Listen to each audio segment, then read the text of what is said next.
Hi, everyone. I'm Samantha Hom. I work in the New York State Department of Health Medicaid office on the Doula Services benefit. And in this video, we are going to take a closer look at the Doula Directory form. It is the only electronic submission form that we're asking people to fill out as part of enrollment as a Medicaid Doula Services provider. And there are three different places that we've placed the link. So I'm going to show you where to find that right now. So this is our eMedNey page where all of our enrollment information exists.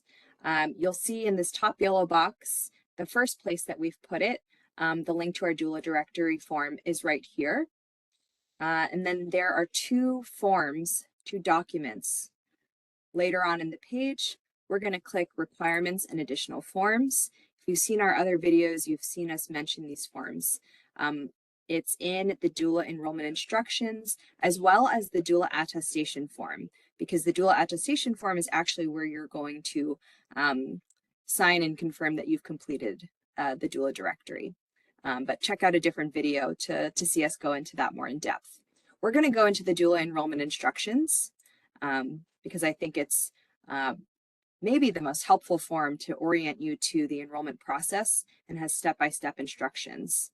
So you can see here, all applicants must meet the following requirements. And we're going to come down to this item here, complete the New York State Medicaid fee-for-service doula directory form. So if we click this, we open the form, and here's just a little message before you begin. There are 17 questions to complete.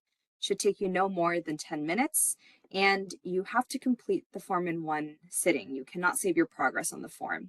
So we recommend that you find some time, find a few minutes to just start and finish it in one sitting.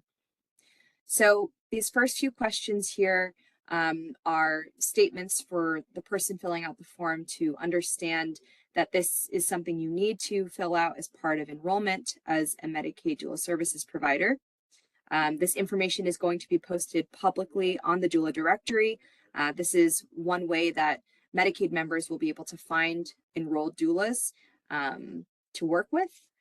And then every time the information in this form changes, you will need to fill out this form again. So there's no way to just correct one piece of this information. We ask that doulas update the entire form, a new submission of the form, and then we will fully replace your information on the doula directory form.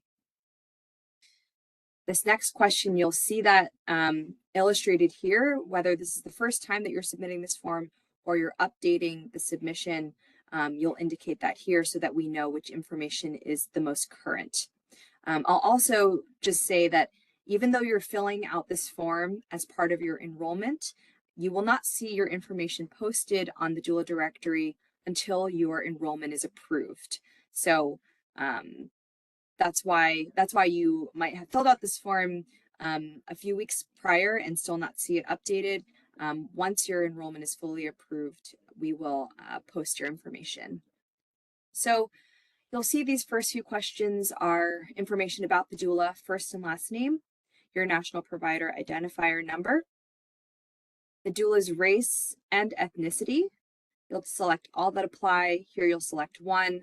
Same with gender, you'll select one that fits best for you for the doula's gender. We have languages spoken by the doula, select all that apply for you. And there's an area at the bottom here to type in a different language if it's not included in the list above. Question 12, doulas will select all counties that they serve, all of the areas where they are willing to travel and see a client, a Medicaid member. So it's not only where you're located, but any surrounding counties that you might provide services in. And we'll scroll to the bottom of the county list. And here you'll see these are questions for doulas to be able to personalize their profile a bit more. So which type of doula services that you provide, prenatal, labor and delivery, and postpartum, and then any special skills and populations that you'd like to call out so that Medicaid members know that you have experience in these different areas. And if a Medicaid member is looking for specific experience, that they'll know to contact you when they see this on the doula directory. Okay, and the last three questions, we're already at the end, is your contact information. So a Medicaid member will be able to find your information and reach out. Your email address, phone number, website, and or social media. So again, we ask that you complete this form. All questions are required. So if you skip one, you won't be able to submit the form. And that is every question that we have here. I'm going to go back to the website.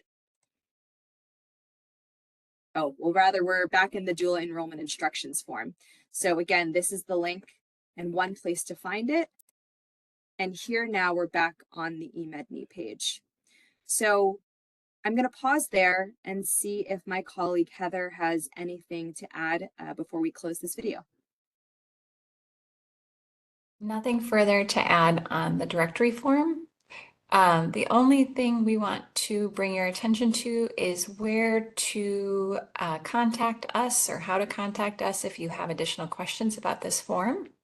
So if you see at the bottom of the web page here, this is the email address that is for the Doula Services Benefit, and then the website for the Doula Services Benefit is linked above this. Thank you, everyone.